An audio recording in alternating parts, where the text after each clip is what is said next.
privilege of living in and serving our community. We ask for wisdom and guidance in any and all decisions. We also ask for protection of the members of our armed forces, pray for their safe return, and give strength to their loved ones. These we ask in thy name. Amen. Amen. Allegiance to the flag of the United States of America and to the republic for which it stands, one nation, under God, indivisible, with liberty and justice for all. I'd like to do a part of that the action of You see the roll call? Chairman Mayor Patrick Riley. Here. Vice Chair Steve Ribbon. Here. Councilmember Grant Ball. Here. Laura Mahoney. Here. Dick Corn. Danny White. Here. Town Administrator Douglas Lloyd. Here. Town Attorney Carl Bone is excused. I am the Deputy Clerk and Treasurer, Matt Stinnett. Also for the record, Malabar Fire Chief Mike Foley is present. Hey, can we keep it quiet back there, please? Thank you. Can I get any additions or deletions or changes to the agenda? Oh, a correction. It is Wednesday, not Monday. Wednesday.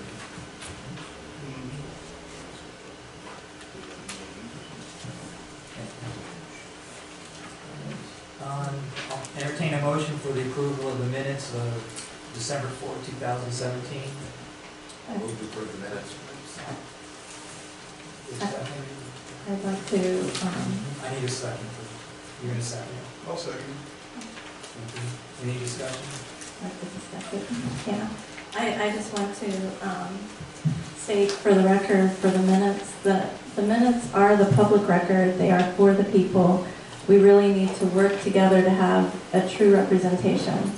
Another issue with the minutes is the corrections need to correlate with the minutes that are being corrected. In other words, you cannot have the correction be in the following month's minutes, which is what is typically being done and has even been done in the past few months.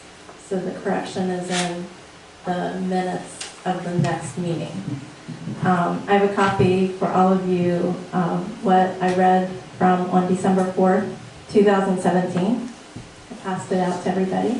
You may look over them and decide if what was read from is what is in the minutes as they're stated. And I'm not sure why they were not included as an attachment since I submitted them. The District 2 report? I'm looking at your, if I may, Yes. the District 2 report. I haven't had a chance to study it, we just got it. But there is one thing on here, in the third paragraph down, if you approve the minutes, such in your minutes to contradict minutes from spring where council were removed from TBO because he was not on the council. Actually, that was not the reason he was removed. He was removed because the council was receiving no reports from him at all. And that was what was brought up. Now, I mentioned that at the time he was nominated and put on that board, I thought it ought to be a council member, but that was not a requirement, and that was not the reason for his removal. Now, I have a lot of respect for Mr. Krieger and a lot of what he does and his interest in the community. But in this case, he was not removed because he was not a council member. He was removed because the council was not happy with the way he was performing that job, period. And if you read the minutes or listen to the audio, there should be absolutely no question about that. Your statement here is absolutely wrong. Well, the statement isn't about what the opinion is. The statement is about what is stated. The statement here is misinformation, ma'am, and if you're going to put this in public record, it needs to be accurate, not wrong. The statement is accurate No, it's as not. what is You written weren't here, in the I don't know minutes. where you were, As what but it is is written, wrong. it is written in the minutes on the town site. You can Listen go to read the the audio, minutes. because I was very adamant at that time. Well, then you should read the minutes and argue that the minutes in the spring. Okay, so is there any changes to the minutes as December 4, 2017? Well, I can't approve the minutes because they get corrected at the following Do you understand? Yeah, I've said this before, but it's corrected at the. Well, I No, looked it's them up not. in October and November, aren't corrected. They're not. If you'll Any read other them. changes or deletions to the minutes? Okay, all in favor? Aye. All opposed? Nay. Motion carried. Road. No attorney tonight, so move on to our sheriff. Excuse me in the back, if you're gonna talk, you need to go outside, I can hear you, please. Thank you. We'll have our board and committee reports, E and Z, not here. So I got the trail and greenway report from Drew Thompson.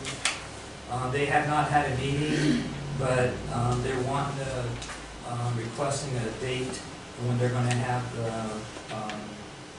a ceremony at the ADA restroom. So that was his only. Okay, I'll speak to that. Okay.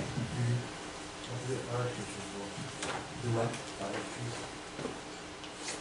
don't see it on here. That'll come down.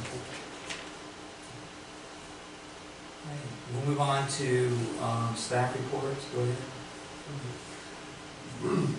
Well, let's answer the question about the ADA restroom. Pending decent weather and no other changes, it's currently planned, as of today, that on Tuesday, January 23rd, 2018, at 1 p.m., there will be a ribbon cutting ceremony at the ADA restroom. Should be about an hour-long ceremony or less. And we're inviting Brevard County Council people, someone from the state government, someone from the EPA, so that we hope to have a fair representation, and also someone from Channel 9 and Florida Today. And I would ask that, if at all possible, our council members to attend this meeting. It's Tuesday, January 23rd, 1 o'clock, 2018, and I'll get an email out to all parties concerned. Any questions about this? Okay, secondly, I received from Laura Mahoney, a Boy Scouts of America. I don't know whether the rest of the council people have this or not. Okay, I'd like to read this. Malabar BSA troops, with your permission. Yes. BSA Troop 37, originally formulated by the town of Malabar, who has never severed servicing Malabar, thanks to you, including all of council staff and the citizens of our community, for the ongoing support by allowing the troop to continue to store their equipment on and in the town of Malabar. The Malabar BSA Troop Committee is very pleased with the space provided, and the boys are setting up a date to clean and begin moving the equipment to the new location. The equipment chair will do his due diligence to get the fencing done properly and looking very good for the town. The committee thanks District 5 Chair for his promised gate donations and the TA's financial contribution, which I would like to say, here's a check we got to the BSA and the town of Malabar in the amount of $500. We believe this will be able to get donations and community support to complete this without using taxpayers' money, which I think is a terrific idea.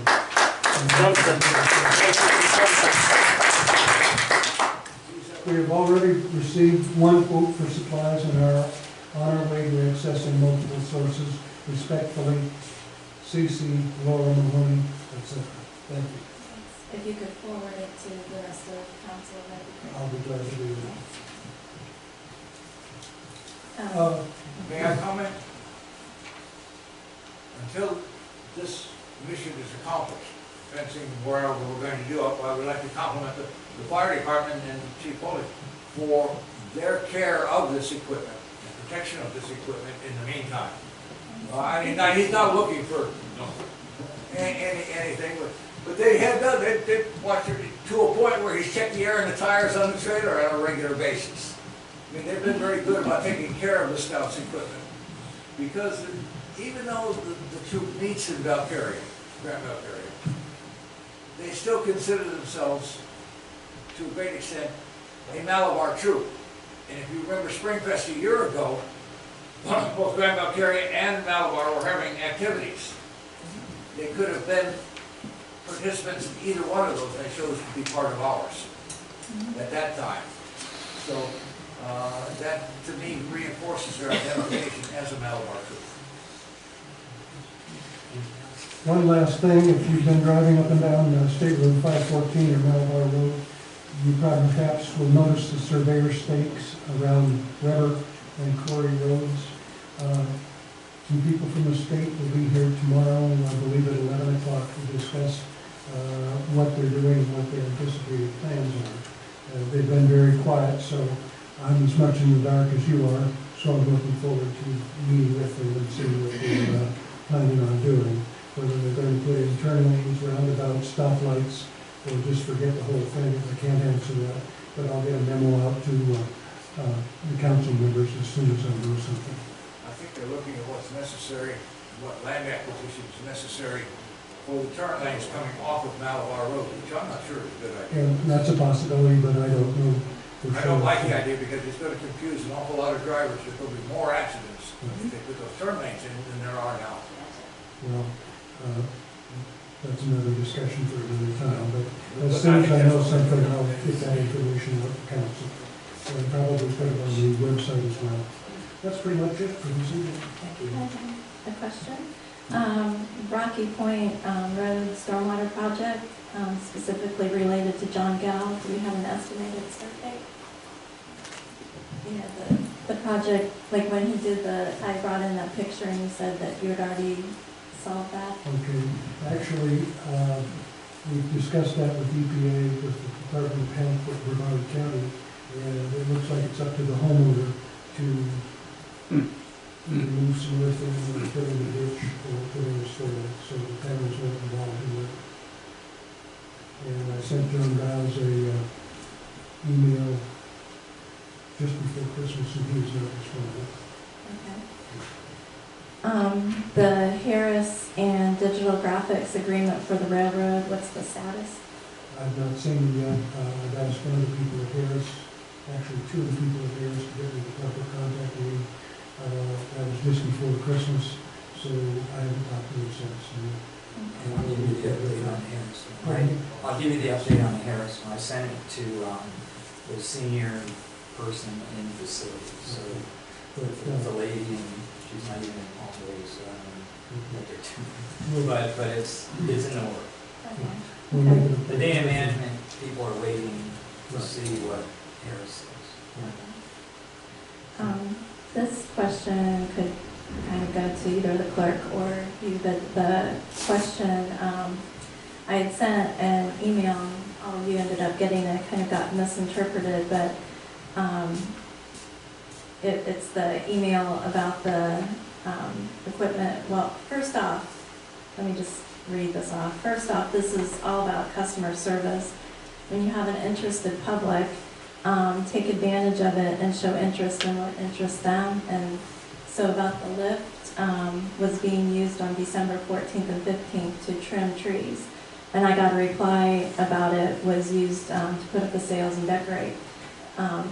And so again, the question was specifically about trimming the trees on the 14th and 15th. So do we still have free access to the lift, and how long do we have access to it? And certainly we need to thank them. Okay, I'm not aware of the lift being used to trim the trees on the 14th and 15th. That was hired by the people that were putting up the sail panel to measure the locations.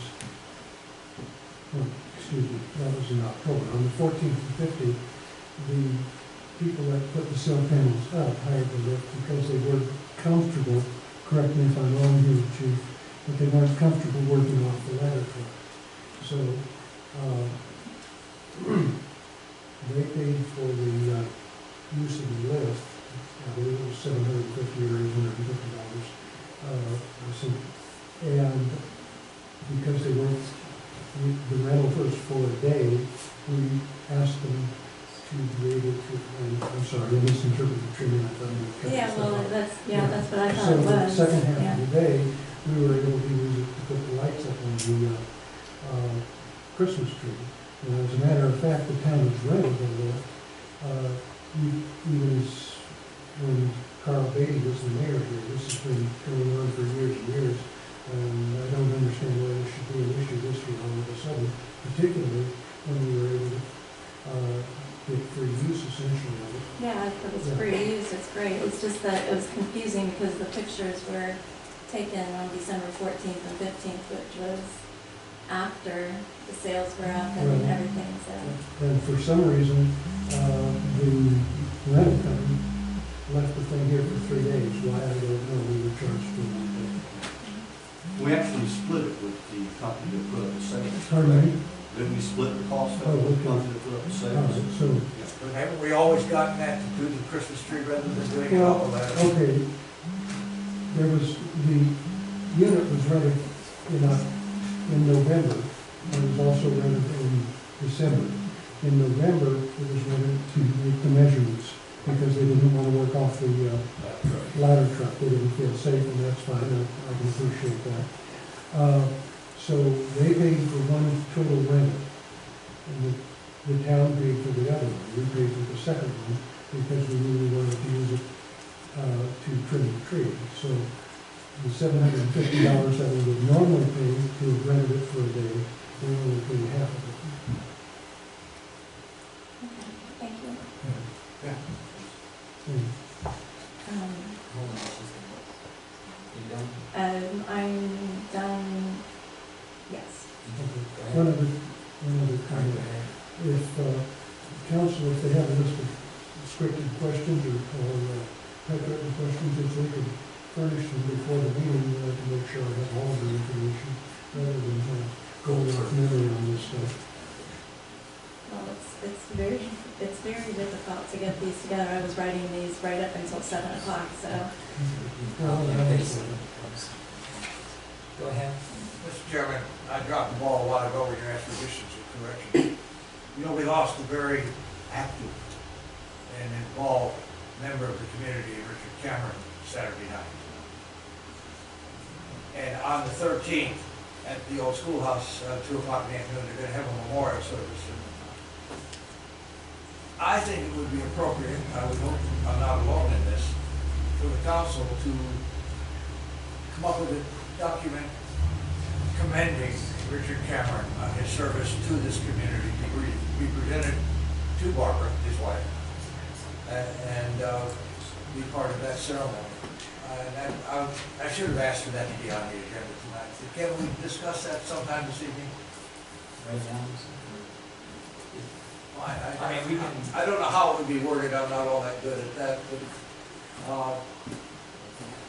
I think we ought to just pass a resolution commending the service of Richard Cameron to the town of Malabar in many different ways. I mean, he was one of the first people I met when I moved here. And he was very much involved in the community in many ways. I know we've got the Cameron Preserve named after him, or in his honor. We just need to, as a current council, recognize that, one way or another. So I move that we do so. I'll second. Any discussion? I guess I'll work with Debbie. Basically, Yes, proclamation, please. would probably be appropriate to read that next time. All right. All in favor? Hi. Thank you. I do have questions for the clerk, even though she's not present, so I'm not sure if Matt would be able to answer these or not. He's up next. You got anything, Matt? You can try. I can try. Just a reminder, I still haven't received the accounting for Fall Fest.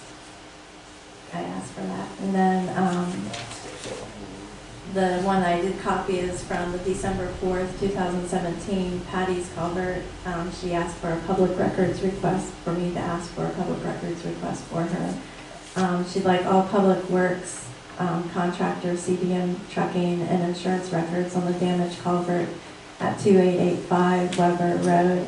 An explanation of monetary expenditures versus quotes given by town and or contractor, and please include dates and copies of the receipts. And I'll give you this again. Yeah. I do have a question for the mail vote. I suggest we, as council, should look over before it gets printed, as information in the past newsletter was misleading and had a set of political agenda that the majority of residents voted against on the 2016 election period. And I sent a piece that stated in the subject line, Malabar insert, and it was not included, and here it is below.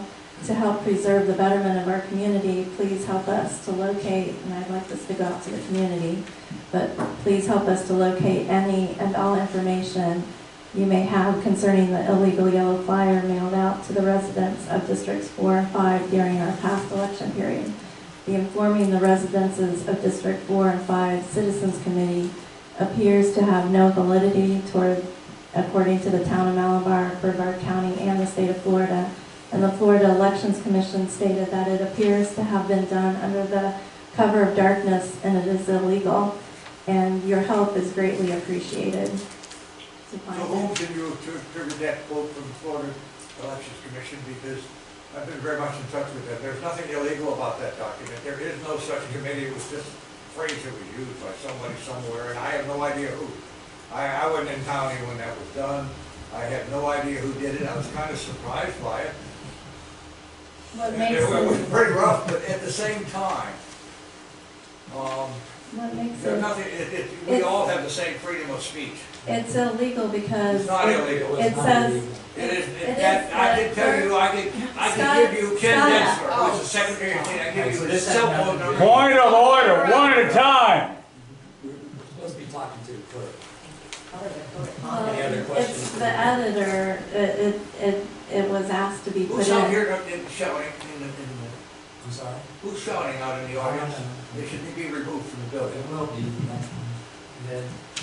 then, It was stated by the Elections Commission, Scott Ellis, and the Florida, Brevard County, they said that it was illegal because it's not informing the residents of District 4 or 5 Citizens Committee is not, but how is this a question for the clerk? Is well, my because I question. asked for it to be put in the mail vote to locate this. We don't want this kind of illegal activity happening in our And who county. was The election is illegal?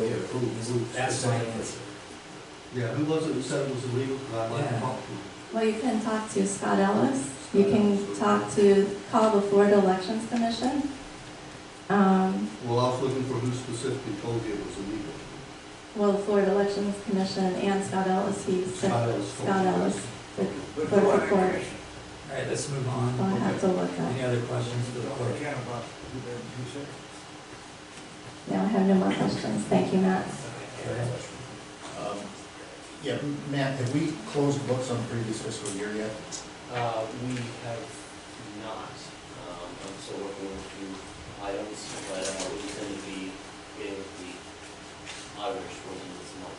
Okay, do we have an estimate on, there was some discussion that we were actually slightly over on revenue and under on spending so that we would have some surplus to put back in the reserves. Do we have any idea what that amount will be? I do not have that on my head. Obviously, that's one of the numbers that's of great interest to us. Pass that along, say by the end of the week. Okay, but whenever the number is finalized, I was just curious as to whether you knew what it was going to be. Sure. So if we moved it, we will put that surplus into the reserves? Well, that's automatically what happens if there is a surplus, right? This is my big thing, to try to get something built back into those reserves again, so thank you for bringing that up. Any other questions? Move on to fire chief.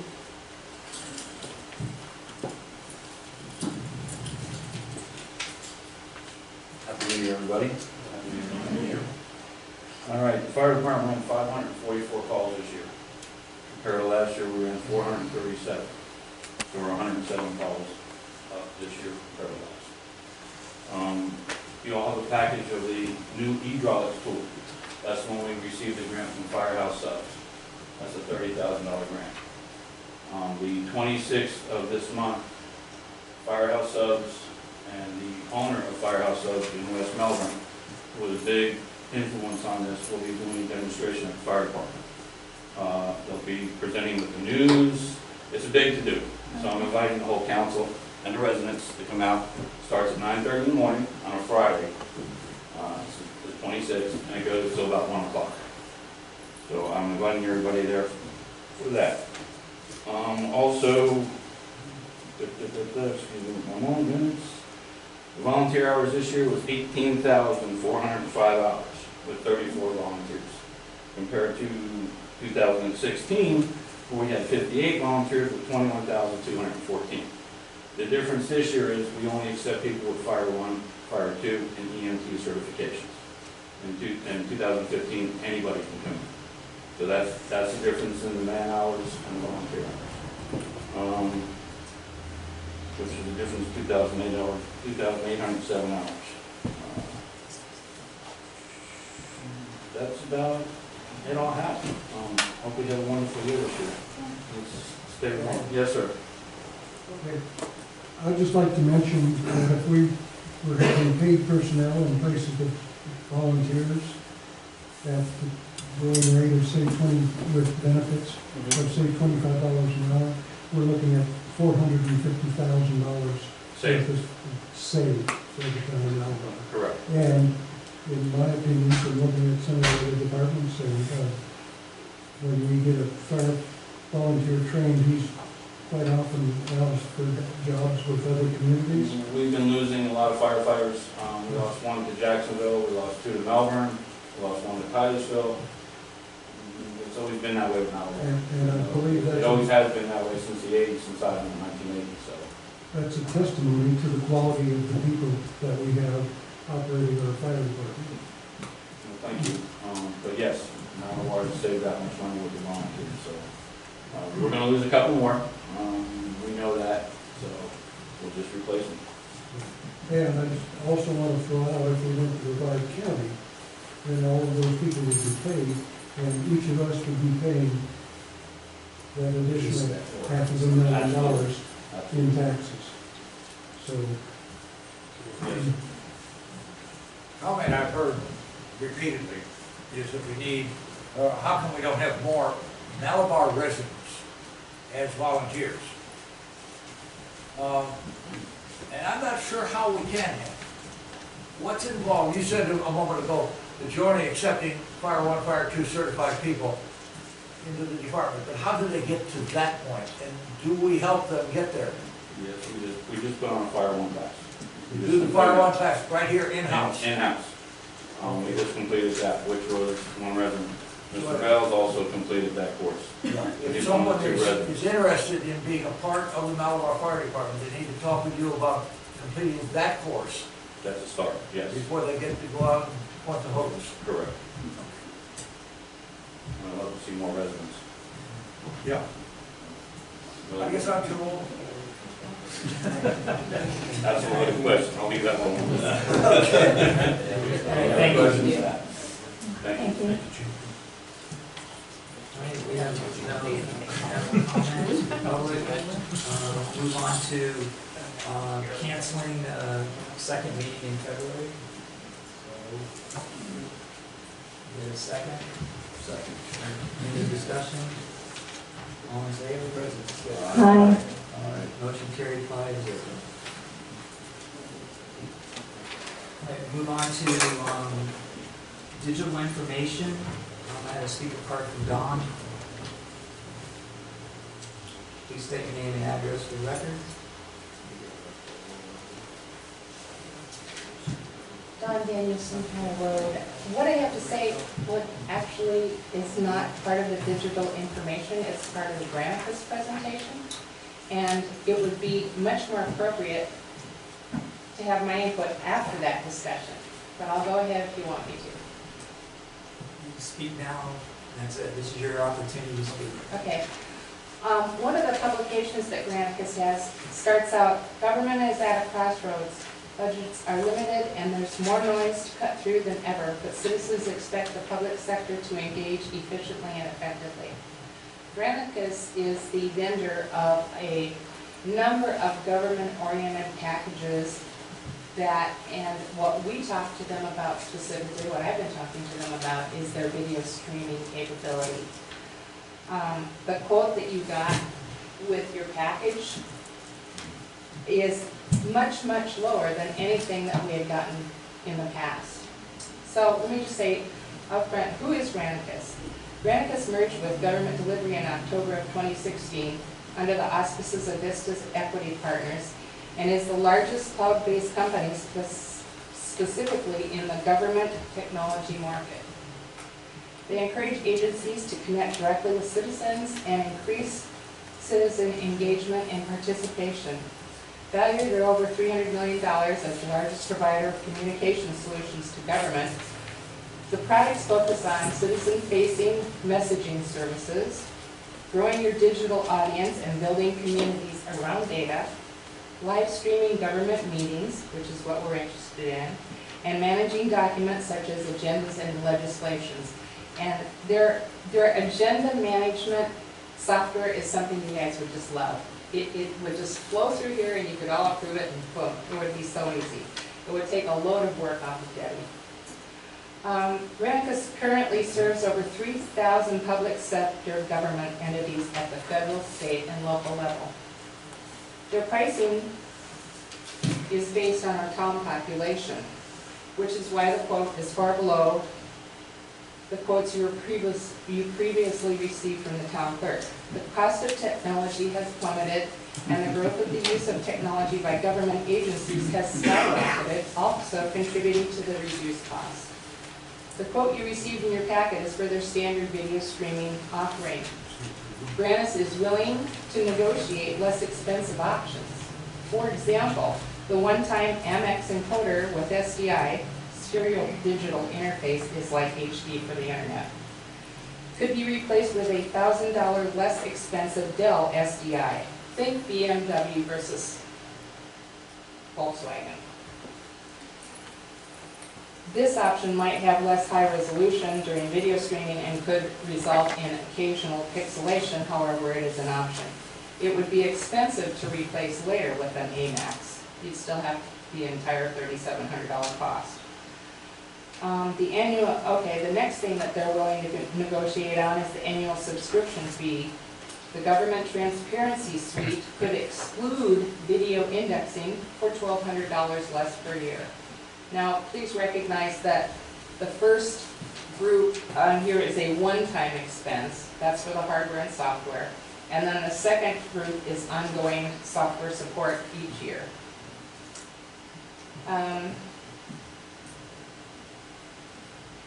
So if you take away indexing, which is part of the annual cost, then anybody that's searching for a particular thing in a document would, for example, the minutes, the audio video streaming of the RTCM, would have to search for it manually instead of being able to hop in by agenda item, for example. Okay, so you can see that $1,200, while it's a big chunk of money, really gives you a lot of flexibility that you wouldn't have otherwise. This feature would not be difficult to add at a later date. For example, if you wanted to do a year contract without the indexing, and then you became aware of just how valuable that indexing would be, you can add on that $1,200 feature at a later date. The annual quote that they gave us is for an unlimited number of meetings and unlimited audio-video storage in the cloud. The Town of Malabar's website would have a link to the video stored in the cloud and would essentially be transparent to the end user. It would basically be similar to how the links work right now for the agenda and minutes. The Town of Malabar can get a new quote within a few business days once the desired details are specified.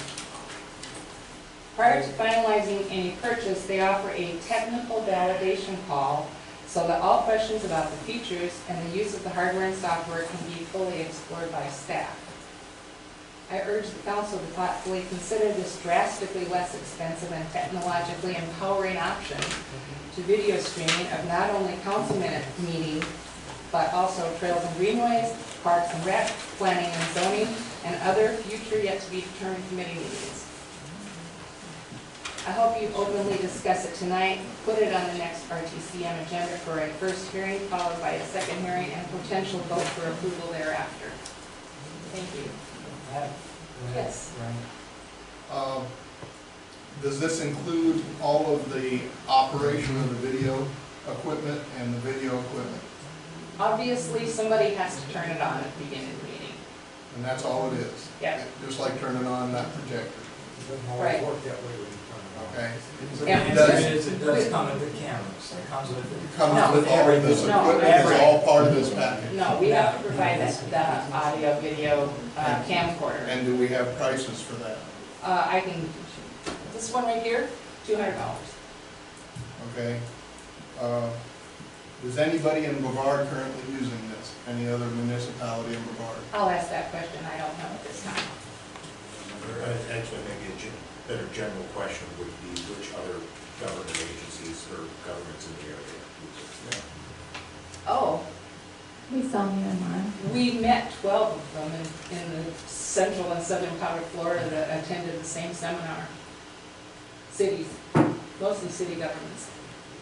Yeah. This last question about does anybody else in Brevard County use it, I'll Any ask questions for? Well, I'll ask that question, next Monday night at the city's meeting, which includes everybody in the county, and I'll be on their board of directors. I'll ask it for the board of directors. First I saw of this proposal was this morning.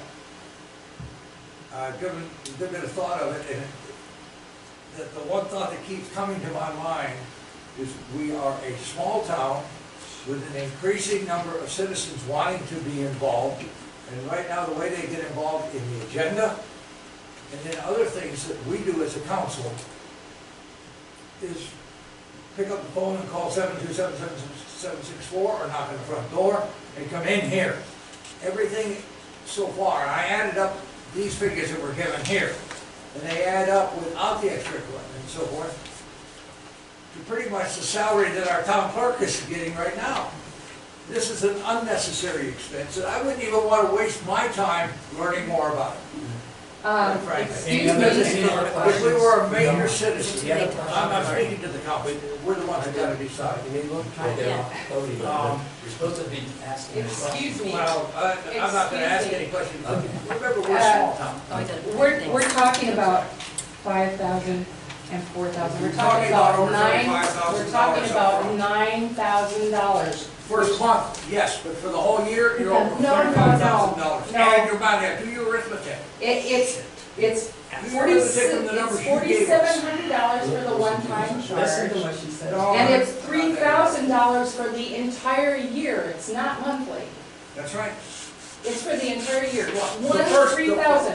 But the other $4,000 there is per month. No, Yes. it's a one-time fee. Look at, one-time fee. It says that right at Second the top. column, down to One-time the fee. next page. Annual subscription fee, annual, one time a year. And then Is- the next is- page says 3,000 annual. Per month. Right, annually, not per month, annually, Annual's a year. annually. But still, I'm, Please. Here, oh, and, okay. can I All right, ask? any other questions for Don? Yes, They never did for you, I still, it's an unnecessary expense. okay. We have no We're not problem with our there yet. agendas. Jeff, we're not there This yet. isn't, We're this asking isn't there. questions for Yeah, Don. this is there. But I am trying to ask, okay, the initial setup is $4,600. That's the hardware, that's the hardware, yeah. Okay, and then the annual, I'm seeing $39.25. Right, Okay, so it's not 3,000, it's almost 4,000. sorry, my I'm sorry, mistake. but and 1,000 here and 1,000 there, when we couldn't even come up with a couple $1,000 for a Boy Scout fence. I'm just thinking, okay, all right.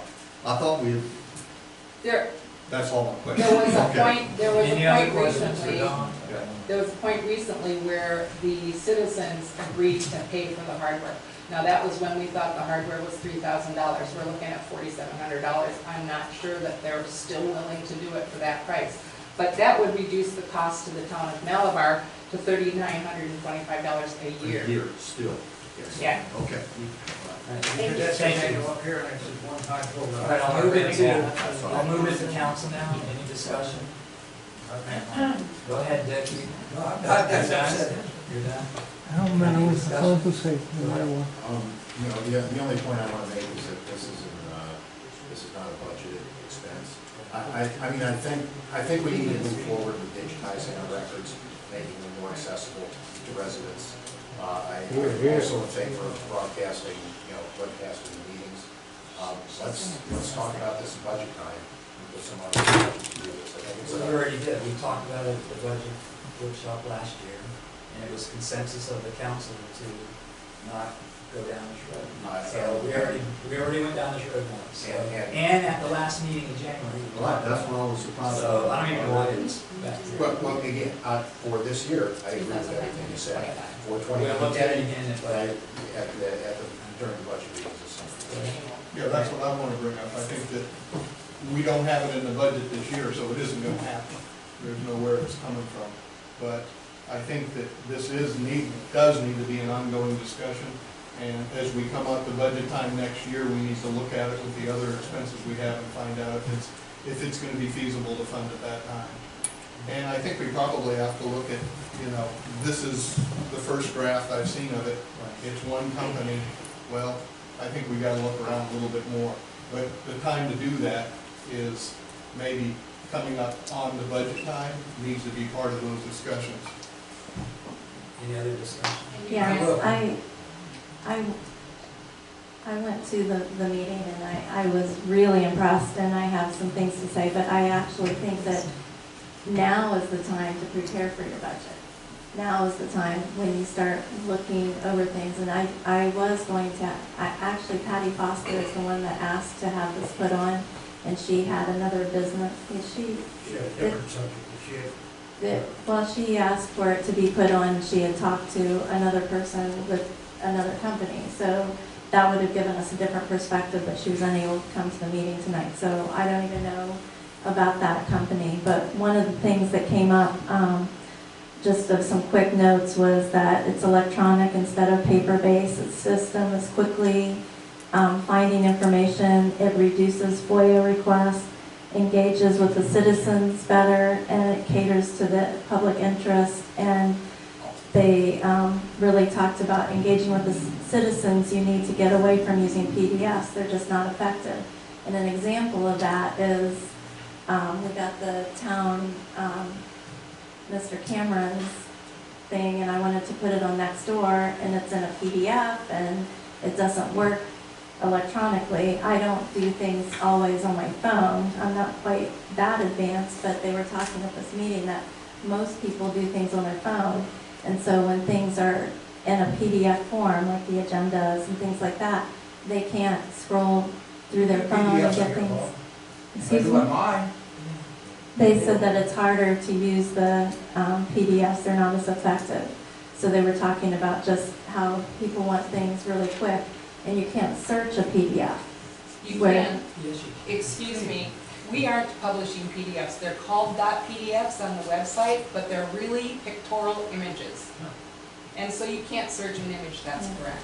So what people apparently like to do, like my kids, they talk about that they can pick out a subject that is important to them, so they scan through things that aren't important to them. And so a subject that is important to grazing animals, they click and it comes right down to the grazing animals portion. So I would rather keep this open for discussion before the audit or before the financial time, because I know that something was brought up about $17,000 for a professional to take care of our equipment. That's what came up as what we needed, and this is a whole lot less expensive. So, I said too much. I look at this one-time total here on one page and total on the other. I read it wrong a while ago and thought that the second page was a month ago. So my apology to the council for my arithmetic being way off. It's to Dawn as well.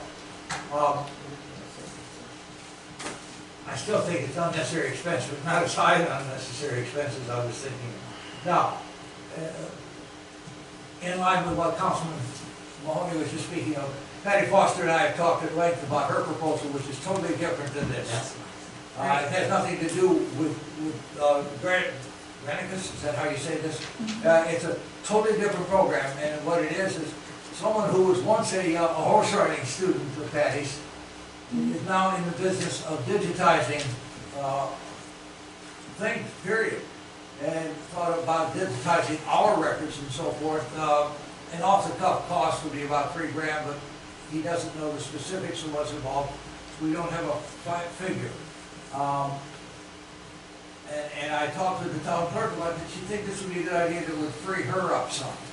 And she said she wanted to know more about it. I don't think we need to be hiring somebody to create our agendas. We've been doing quite well with the town clerk working with the chairman of the council. But if a lot of our records can be digitized, that might be safekeeping for the future. And I think the other half of this proposal, of this thing, is the letter from Pat Foster. And I think we might invite the gentleman she's speaking of to come to our meeting and explain what he can do in the digitization of our records. That might be a very safe thing for us to do. But it's It still an might be a expense. few $1,000 that would be well spent. It's still an expense that needs to be in the budget. Yes, but we've got a very low budget compared to other small municipalities even. I mean, if you would look at your taxes as a Malabar resident, and look at your overall tax bill with all of the special assessments that even Grand Calcaria has, we got one whale of a bargain living in Malabar. If Malabar were to cease to exist, your tax bill would probably double. What's the point? And I'm not talking about the county tax, your local tax plus special assessments.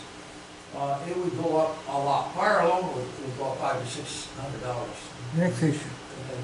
Yeah, I think we're really behind the curve on We are. the digitization of our documents. But it goes farther than that. It's also, like building permits. Why can't those be done on a form online? Right. And that's the kind of thing we'll actually eliminate some labor. So, and that's not a trivial undertaking. I would invite the gentleman that Patty Foster is referring to. Okay, come to well, our and meeting. that He was is a- local. Yeah, that was a top of my head example. There's a lot of business that people do with written documents that, yes, it would be nice to scan those in and have them in a digital format, but it would be even better to start out. Start out at a digital format. format. So the building permits is a big step in the right direction. But you have two issues in my opinion. I agree with digitizing our information, our documents is an important thing to look at. I see the video of the town, thank you, I see you doing it, but that's kind of an option. It's a nice thing, but we are a small town. And it might be a great deal, but we want to keep it a great deal, okay? And so I don't think that, to me, looking at $5,000 initial to set up a video so people can watch it on their computer, yeah, I hate to see that kind of money get spent. Everybody might want to know what you're looking at. If I can Any other add, discussion? yeah, I'd like to add something to that. I think that I'm looking at it as taking away a whole man labor, $30,000, and spending $5,000. I'm looking at it as that because I'm thinking that if you, a whole man labor, like a whole person, Full-time because person. a full-time person, this could, it won't take away the professionals, but all the assisted stuff, it's like, it's going to make things so much faster. The people from Miramar were just talking about how quickly citizen could look up the information and not have to have someone going through the paperwork. And right now, that's what Debbie talks about, that it takes a lot of her time to have to go looking up information. It does, but so far, I mean, I'm in here almost every day. And if I ask Debbie for something, she gets it pretty quickly. So granted, it is. Because she doesn't have any time. That's what she's paid for too. And that's been my experience. I mean, I'm here as often as anybody. And if I ask her for something, it's not 5 minutes before it's in my hand. Well, I asked for Now, the fall if there's fest another stuff. person in there, or somebody new, they might not have the body of knowledge of where everything is. But it would still be accessible, and we still, I like personal contact more than computer contact. I like to be able to come in and ask someone. And I would like, I think if I were a citizen here, like, well, I was a park board member for a long time, and I was very comfortable coming into this building. And if I had to go somewhere else or to someone else for an agenda item, It's too late. you know, I would be less comfortable. Any other discussion? All right, I'll let you come up, but the card needs to be presented before we start the topic. But I'll let you come up this time. Thank you. I don't get out of work in time to get here early unless I take vacation. My name is Holly Eulis. I live at 2365 Quarry Road in Malibu. And I am really for the electronic adventure because I can't always get here. I have limited vacation annually. And in order to be here at your meetings when they start to turn in the yellow card, I have to take vacation. I hear a lot of discussion tonight about one vendor versus another, and I think in any business, that you usually do a trade study to look at what other people are using and what the prices are out there, so it's competitive and nobody can claim that you're not being fair and you're favoring one company or the other. But I think for the phone comments, I can't download the images because I run my second business, not my day job, but my second business, through my phone. I don't have enough memory to store to open it. It would be nice to be able to access online because I do want to be involved. I just can't always get here in time. Thank you. Very good. All right, we'll move on. We'll just leave it as discussion, no action. Okay. Move on to improve Ada Lane south to Annex and Don Anderson again.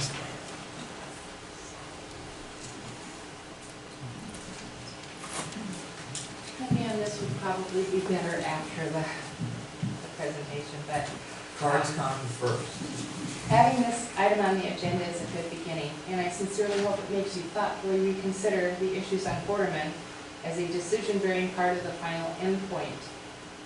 Many members of this current town council went to Quarterman shortly after Hurricane Irma on September 10th and witnessed for themselves the health and safety issues that half a dozen or more homes on Quarterman experienced for 3 to 5 weeks after every single substantial rainfall. Having one's septic drain field flooded means not only having to go elsewhere to use toilet, shower, and wash both your clothes and your dishes, it also means wading through water contaminated by urine and feces. This is a health and safety issue, an overriding health and safety issue. I'm asking the council to move the priority of Quarterman, currently C on the Stormwater Drainage Plan of 2014, to the very top, and to immediately direct the town administrator to make his top priority the cleaning, aligning, and elevation correction of the ditches on both sides of Quarterman from Atz to Eva, so that Quarterman's stormwater will flow north from Atz to Eva as designed and continue north under Malabar Road. Resolving this particular flooding issue must be a top priority for our town because of the health and safety issues that threaten not only our residents on Quarterman, but their guests and their service providers, Postal Service, FedEx, UPS, FPL, cable, etc. Failure to move Quarterman to the top of the stormwater drainage priority list and to direct the town administrator to fix Quarterman stormwater drainage as his top priority could be considered malfeasance on the part of this council. So I am asking sincerely herein that council take this up for a vote now, here, in this January 3rd, 2018 regular town council meeting. Very good. Jeff Darby. Jeff Darby, 1285 Hall Road. I'm opposed to opening Quarterman and Atz Road, and I've heard a little bit about that, and I'm strictly opposed to it. Thank you. Are you saying opening Quarterman Yes, sir. from Atz over the hall? Correct. Okay. Now Quarterman to Atz. Quarterman. They're talking about Quarterman already goes to What we're talking about here is between home and, Well, Don didn't bring it up, but in this proposal here, this agenda, there was some mention about opening Quarterman all the way to Apps, which was done once before, and then It it was was voted, shortly after. the council voted. are we back with council or are we? Yeah, I'll open for discussion. When I saw this again this morning, was the first time I've seen this agenda, and I looked at this. That's in flood zone A. I don't know what we can do legally. I don't know if we can even create much of a road there. There are a lot of areas where historically the town has allowed homes to be built in areas that ought not to have been. And I can remember Carl Boyer, who was the building official way back when, the 80s and 90s and all, was not happy with a lot of what was going on. Because there are houses built, there are some houses built on Quarterman, south of where Annie Lee lives. It's just a swampland. Joanne used to ride her horses there where they'd be up to the knees in water. And we need to look at the flood zones and wonder why houses were allowed to be built, but they're built already there. There are other houses. There at least one person in this room who has a house that I would not have approved had been built, but it's built. We got to do what we can to help that family and the families that are already in this area. But what can we legally do with EPA's permission, or DEP's permission, excuse me, the State Department of Environmental Protection? They have a lot of restrictions, like at Hunter Lane. You go down Hunter to the south, the third lot on the right is not buildable. A friend of mine bought it, and wanted to build on it, and couldn't, because it's wetlands.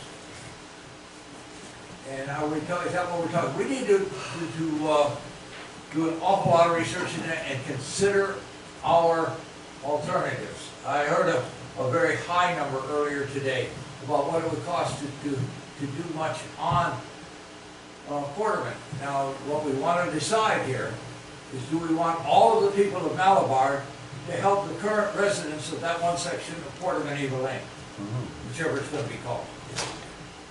Enough said. We need to study it a lot and be very careful what we can do and not spend money we can't do. We've looked at the drainage situation on Quarterman repeatedly in the last couple of years. Excuse me. One of the concerns is it's in the 20% of wetlands as designated by the U.S. government. That means it's lower and it usually has water standing in it. There's approximately 960 feet of Quarterman traveling south from Hall Road. That's an accepted road. The overall length of the road is about 2,600 feet. Quarterman currently is about 6-8 inches low. Looking at enough road base material to bring it up to standard and getting it graded just for that 960 feet would be $37,000, about half of our annual road maintenance budget. To improve Quarterman all the way from Hall Road to Apps Road and make it a through road, we're looking at somewhere between $300,000 and $450,000, or roughly 1/3 of our annual budget for the town. We are looking at the drainage issue. We have a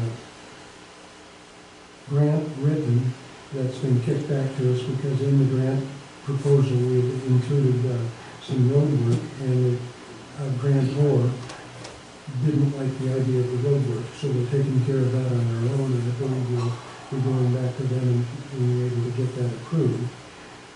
We're meeting with St. John's Water Management, which has some control over permitting and what we do with these stormwaters before the end of January. We'll also talk to DEP because they have control over the wetlands as well as. So it's not just a simple project of digging a hole deeper or dumping a little dirt in the middle of the road. It's fairly involved, and unfortunately, it appears to be very expensive. Now, is there wetlands in some areas? Yes, it is.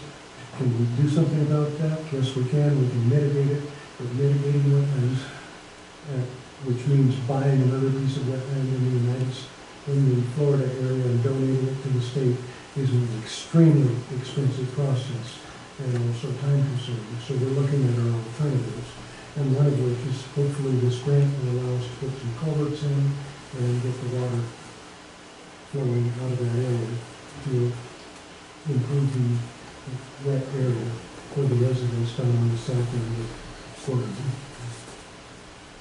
Just like everyone to look at the next to last page has the map of Zone A. And if you look at it, you can see what we're talking about. And the last page shows where the approved road ends at 2355. So it's the last 5 residents that is not on an approved road. I just wanted to make sure you're aware of it. I'm sorry to see him go out, maybe he can answer this later, but he and I have been out there looking. We've got 2 problems getting the water from Ants to Hall, and I think down Waring. I'm hoping it does this, and then from Hall to Malabar Road where it can go under it, and because that water, its ultimate destination is Turkey Creek, which is a good ways up the road there. And we're gonna be dependent on Palm Bay and others. But if we can get those routes for the water cleared up, it may help the people on Portland as well. I would hope it does. Doug, you know what I'm talking about? Yes. Do you know what you're talking about? North of Axe Road, where the water should be flowing, it does sometimes, and sometimes it doesn't. I'm not entirely sure what you're talking about. Water getting from the ditches along Axe Road, you go north to Hall, and then it's gotta go again cross-country from Hall to Malabar Road, to a point where it can go under Malabar Road and on to Turkey Creek. The map shows that. And we've got to make that whole progress work. Okay, well, if we're talking about Hall Road and water traveling west on Hall Road to hit the Tilton Canal. I'm talking much farther east than that, to where it goes from Hall to Malabar Road and under Malabar Road, up one ways east of the area you're talking about now, at the west end, and particularly all of that west of Weber Road. If we can get it from there to the Tilton Canal, going behind the old racing hill with double D's called now, that's a good idea too. But we've got to make sure that these waterways are functional. That's a scheduled project which we expect to start doing. I think you've got pretty much a plan for that, Mike. Well, we know for one thing, it is a wetlands area at the end of Portland. There's no doubt about that. If you look at the map, you see it. Matter of fact, Rich was actually blocking the ditch drainage culvert from Ats to keep that water from flowing in. It's a slough. To the wetland area there. No. It wouldn't be flowing off of Ats if that wasn't lower. Thus a wetland. That's wrong. It's wrong? That is wrong. The water, and the diagonal pipe drains on the south side of that first. Yes. And holds our water back for Yes. 2 weeks. Yes. That's the problem. The pipe's under Axe going on the diagonal. If you You can see actually that. talk to Rich, I think. I that showed them all. I've showed That's every a one of them. sim- I walked them around, showed them they don't It's a give a shit. sim- They don't it's give a a shit, simple- basically. It's a simple solution though. That's, instead of mitigating property, that would be helpful if you would actually get with Rich and his council member and Gina. Gina really, she actually, her page from Water Management before it was St. John's said that just keeping the culvert clean would help her. So there, even though there's wetlands, there's water that is flowing that, like, even just doing our ATS project, that made the water flow straight to Quarry. Well, when there was more water flowing, it wasn't just going down Quarry, it was going straight down ATS toward Weber, and it went to Quarterman. Because you would just have to watch the water flow. When it rained real hard, it just went that way. So doing some of the simple fixes that would help. So I put this on because Frank Montilli asked, and his daughter is sick, so Lance was going to speak for Frank, and I thought that he gave a card. He did, but he put drainage. Oh. So Well, he was drainage supposed to is speak not an for- agenda item, so he'll speak at him. Oh, okay. Well, that's fine. Because I put this on more to get attention for the drainage, for the stormwater. Well, I thought this was paving. Well, if it needs to happen, because we already decided that we're gonna pay to pay Viva ourselves, if it would help, because the stormwater would get fixed. Eagles a through road and Ford was not. Right, but we So we can't just. said that it was an artery, which it didn't ever have any proof that it was an artery, but if that was the reason, let's make it a real artery all the way down, you know? But I do think that with the cost, let's just work on the, I just think that we really need to resolve this issue, because we might not be able to solve it. Please keep it down out there. Don. Don Hook. We may not be able to Is there a Don over solve that they're in wetlands, but we certainly have Oh, Dawn. done things that have increased water flow to there, Let's talk because even about the water management had come out and said that we need to keep the ditches clean, so.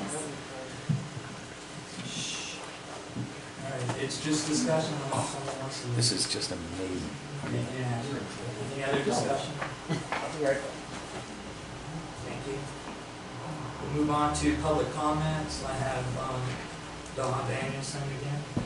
No, I withdraw my card. Kenny? Kelly? Right, Wesley? Kelly? Kenny, Kenny, okay.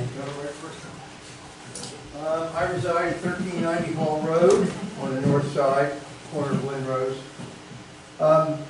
Post the Hurricane Irma event, that area, Lynn Rose and Hall, became a retention pond.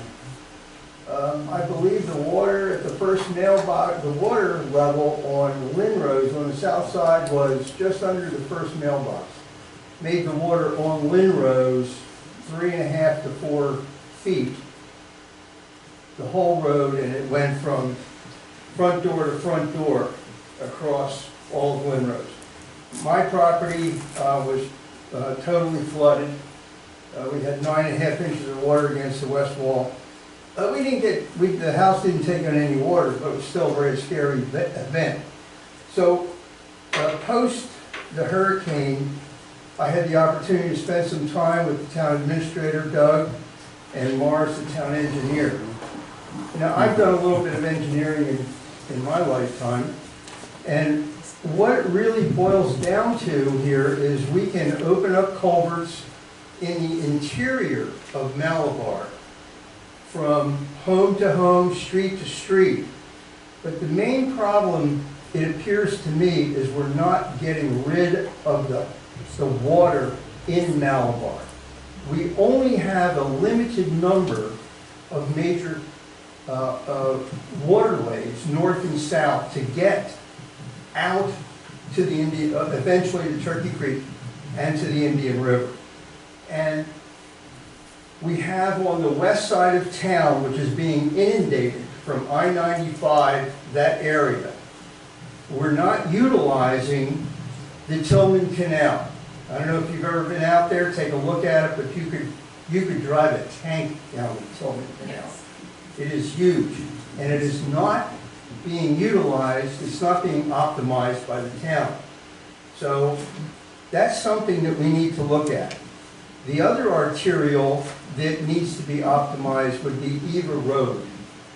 Now, I know we're doing some work there now, but that is a very important arterial to get the interior water moving northward. There's a huge swale on the north side of Malabar Road. As you know, Eva goes up, it crosses underneath. Now that box culvert is probably too small to handle the volume of water from the interior of Malabar. You have to understand that if the water can't get out, Malabar itself becomes a retention pond. It holds water. And Quarry Road, which is a very large ditch. Now understand this, we have east-west routes, and we have disturbed natural waterways from, houses under construction for the last 35, 40 years here. So water's going everywhere. But as it can't get out because of the hydraulic pressure on specifically Quarry. So when that east-west waterway, like we know that the west water wants to go, cross Weber and down. We know our water in our section wants to head down to Quarry. But it hits that wall of water. Our water doesn't have enough pressure to make it into the ditch, the Quarry ditch. So it just stays there. It stays there until the pressure drops, until we can finally get our water. Now, Morris Smith had came up with an idea. And I don't know if the town council knows about it, but I'll bring it up and we can further discuss it. Stillwater Preserve. Does everybody know where it's at? If you go just north of Stillwater Preserve, there is a very large ditch, swale, canal, whatever, that goes west into, it eventually works its way into Turkey Creek. Now the proposition would be the corner of Malabar Road and Quarry Road, where our water goes into the box culvert and underneath, and then it hits obstacle after obstacle through the current Stillwater Preserve. We can't get in there to clean it out because it's private property, and so we lived with the backed up water on Quarry, which affects not only between Hall and Quarry, but Atz and Quarry and further south. The water cannot move.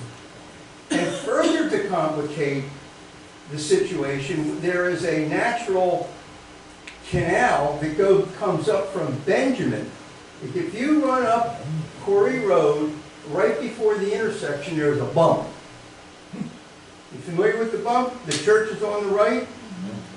There's a bump. That is a natural canal that's coming up from way down on Benjamin.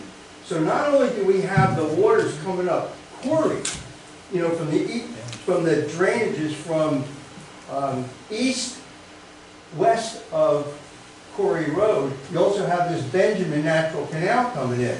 And it all has to feed in, go underneath Malabar Road, and then hit all the stoppages. So the idea was to go underneath Malabar Road with a 48-inch underground pipe all the way up to that swale on the north side of Stillwater Preserve. And put a controlling valve in at the corner of Quarry and Malabar. Now another interesting point is this. The other development that is just north and west of Stillwater Preserve, what's that called, Doug? Not Brook Hollow. Country. Country Cove. Country Cove is a very large, it's a larger development, very nice. And they have, their drainages, they have interconnected ponds. They're all interconnected. And right on the south end of Country Cove on Quarry Road, there is a control mechanism. When the water rises in the ponds, the control mechanism permits the water to drain down south on Quarry Road, go underneath and into that swale on the north side of Stillwater Preserve. So it's like a sump pump. The water fills up, the valve opens up, the water goes out. They maintain a constant level. The other interesting thing is Stillwater Preserve, a much newer community than what older Malabar is, was built and designed, must have been by NASA engineers, because there, if you drive around Stillwater Preserve, no house is built on a mound. They're all flat on the ground. They are flat on the ground, but they have an underground water drainage system. So they're all dry today. and they stayed all dry. Hurricane Irma, 11 inches of rain, 10 days later, we got another 8 inches of rain, they didn't get a drop of water, the place looked perfect. Do they have a pumping station, Kim? Or? It's just the way they develop the pole. They have their own, they dump into that, the drainage that we try to dump into. But also, they have their underground system goes into, I guess it's a 48-inch pipe. And you don't see the pipe, you don't see the ditch. The only thing, when you drive up Corey on that left side, the west side, you see like a cap, which is a clean out. It's a very nice system. And that's what was proposed to us. It's rather expensive, but we were trying to get, looking into the possibility of getting grants from various organizations to fund this project. But it's my belief, I think the belief of others that I have spoken to, that if we can get the water moving on Corey, then we can lower, not get rid of, but at least make a pretty good sized dent in getting rid of the standing water in the interior of Malabar. And I specifically refer to Old Malabar, south of Malabar Road. The valve you were talking about, what purpose would that serve for us? Well, what it would do is, go ahead, Doug. It's not, in effect, it is a valve, but it's also called a water control structure. And it can be a series of weirs, or it can be just, if this is your waterway, and when it fills up to this point, then it can tumble over the butler here and into the pipes, say, that Kenny was speaking about. So you wouldn't disturb the normal natural flow through the stream. And I'm going to use Stillwater as the example because that's what Kenny. So your water flow through Stillwater. So once it stages high enough. Right, but once it stages up to this weir, then it comes over the weir into the pipe and goes on down to the large swale, which, by the way, has about a 7-foot drop. And for the town of Malabar, that's like the Grand Canyon. Because our average drop here in town is 3 to 4 feet. I have a couple comments on what you've said so far. One of the biggest problems we've got to do, and this has been as long as I've lived here, is getting the water from, say, south of Hall Road, east of Weber Road, to flow to and beyond Malabar Road, so that it ends up on the north side of Malabar Road, so that it has have access to Channel 3, Turkey Creek. Now, one of those accesses is the one we spoke of at the corner of Corey and Malabar Road. Yes. On the northwest corner. Now, Doug, not long after you took this job, you got us out at 7:30 one morning and walked that. I did Remember it. that morning? I did it. We began to hate you that, no, I didn't really. But we were out there that early on a Saturday morning, and we went through that. And it's all private property. But it is clean upable, but who can clean it, or who will clean it? I don't know. I don't know whether there's any state law, rule, or anything we can do to. I think it's say a lost we've got cause. to. I believe that's a lost cause. That's a waste of time. But in that area, the water can flow, but with all the vegetation and down trees and things that are in the way, it's dead. It's dead in the If you water. put in a 48-inch pipe along Corey Road that's clean with clean outs and it's maintained, you're going to get increased water flow. It's going to benefit more people, more homes per square inch than all the cleaning in the world. If I remember right, and I can't tell you exactly where they are, there are 2 other north-south waterways north of Malabar Road that could take water to Turkey Creek. Well, you have the drainage swale on the north side of Eva, which is very large, and it does a good job. Getting between Atson Hall and then Hall to Malabar Road, there are a couple of things that go kind of through the country or through backyards that need to be improved. That's the right word. Well, that may be. I need to put an end, it's 10 minutes. Okay. Well, I'm not prolonging his agony here. Well, it's not agony, I'm glad to be No, no, bringing he's- it up. But it seems like if you come up with ideas, let us know. Well, let me know. Well, yeah, I hear we it. haven't solved the problem yet. Keep it up until the problem is solved, like I'm tearing up the blinds back here. All right, thank you for your time. Thank you, Ken. I got one more card, land. That's great. Lance Spray, 2545 Village Lane. Rear. 2545 Village Lane. Lance Spray. Paving of Beaver Lane. I don't understand a lot of this. It boggles my mind.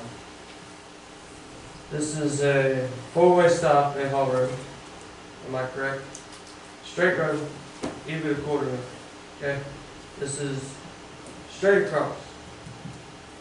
We're paving one section, we're stopping at Hall. Through road all the way down to some telephone poles. They cut it off, which was said that St. John's has something to do with it. St. John says, no, this is the town of Malabar. Why can't this be opened up and cleared through to Ath Road? This would make another collector road that would help ease the traffic off of Weber, ease the traffic off of Corey, give another collector road out to the road. But we want to pave just one section, we want to stop at Hall Road, which is a four-way stop. Okay? And I don't understand what the town wants to do there.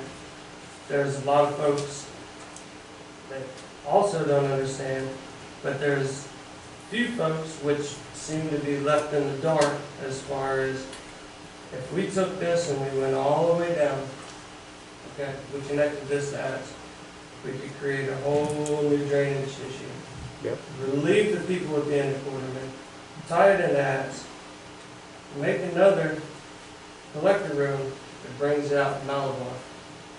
And in the process of paving Eva, we come down Quarterman, we get to ads.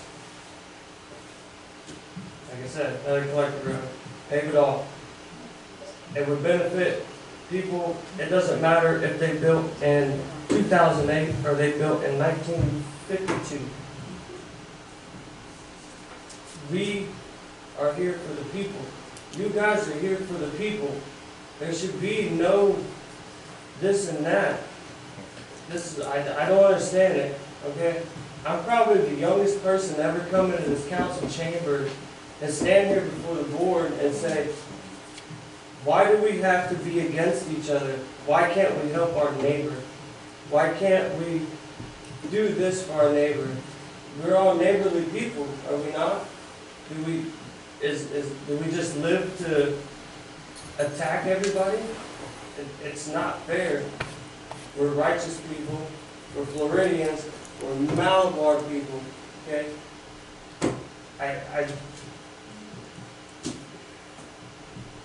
Thank you. Oh, I'm not Thanks for your done. I'm sorry.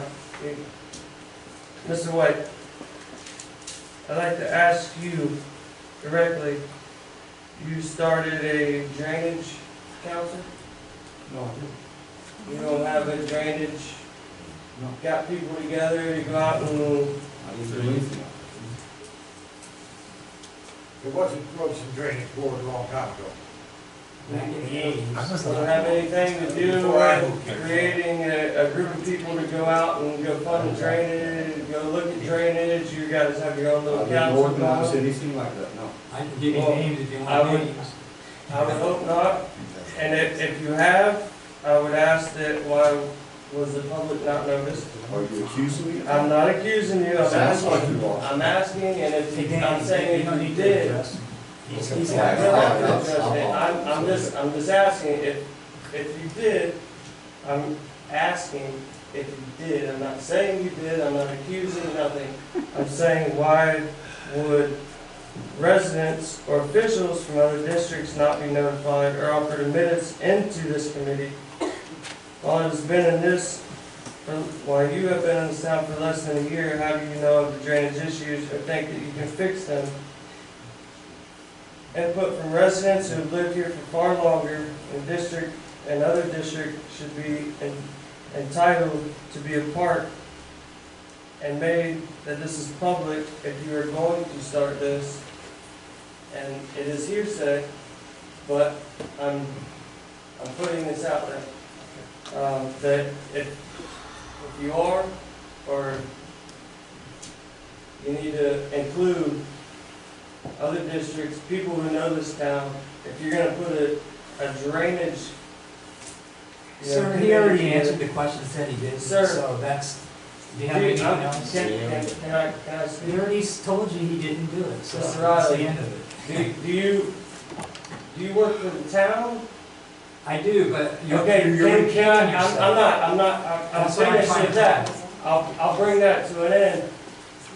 But please don't interrupt me. I'm speaking on behalf of the people of Malabar, which is the same thing you should be doing. you. That's what I do every day. Okay, sir. yeah, well, it doesn't seem like it, so please let me finish. Go ahead. You can laugh all you want. If Go I ahead. seem like an imbecile, then it is what it is. But Go ahead, you do not need to correct me or laugh at me for speaking on behalf of the folks in Malabar. Continue on, please. Thank you.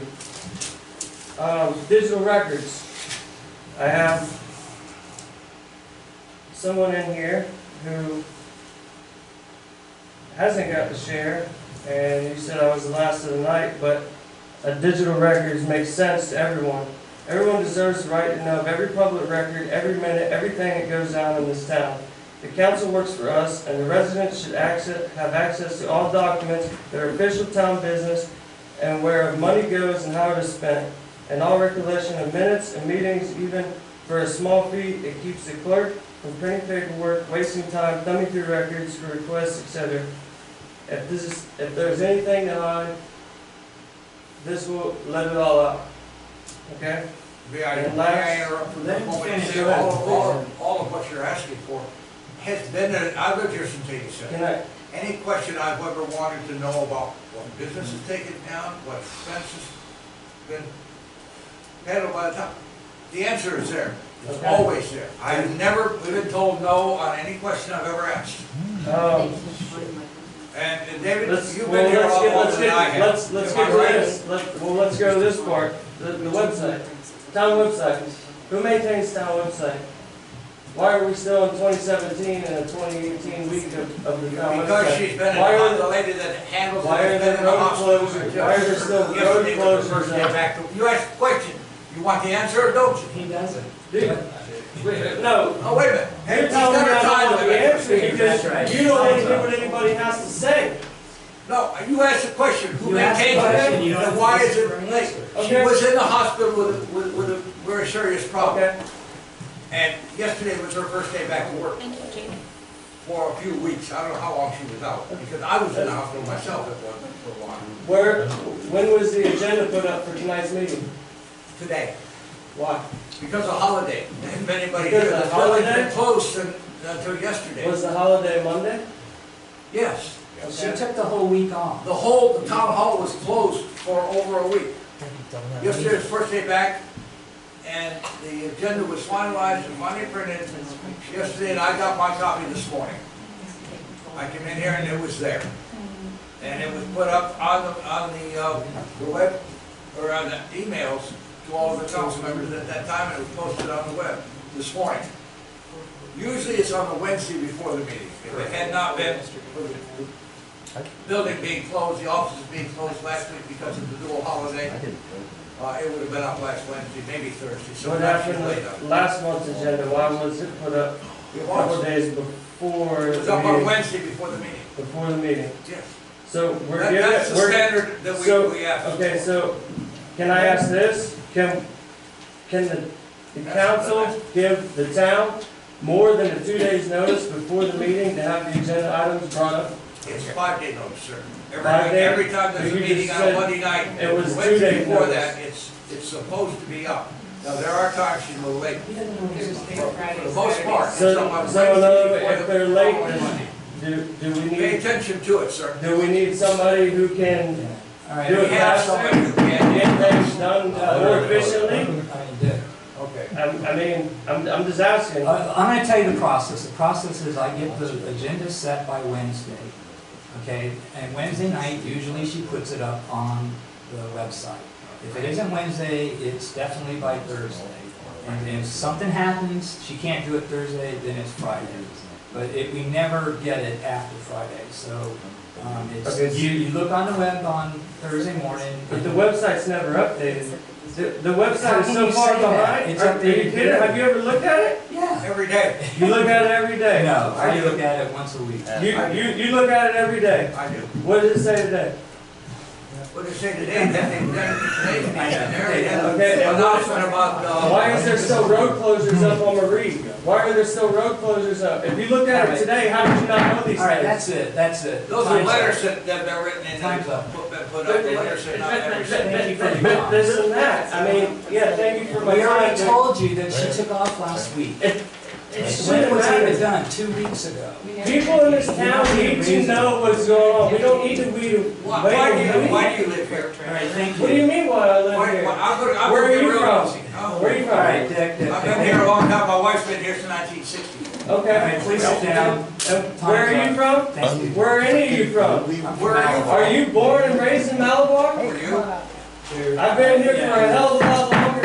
Sounds to me like in All right, your that's postings it. on the next door, you really want to be somewhere else. You want to be on next door? Why do you gotta follow social media to know anything Please about sit this down. town? Please sit Do you down. know the people in this town? Or other than your HOA associates? We're gonna move Any on. of you? I'm not in an HOA. Any of Point of you? orders, please sit down. Your Point of time's up. order to ask. You guys are destroying this town. On point of order, with this language, you must have to leave. I'm leaving. All right, thank you. You'll have You guys are fooling yourselves and you're trying to destroy this town and you better get it right or you'll be Move out. on to reports. Because we'll get you out. be an anarchist. Okay, let's make 2018 a great year for Malabar. Let's put together a stormwater group of citizens to be involved in and get their input. I second that. And I'd also like to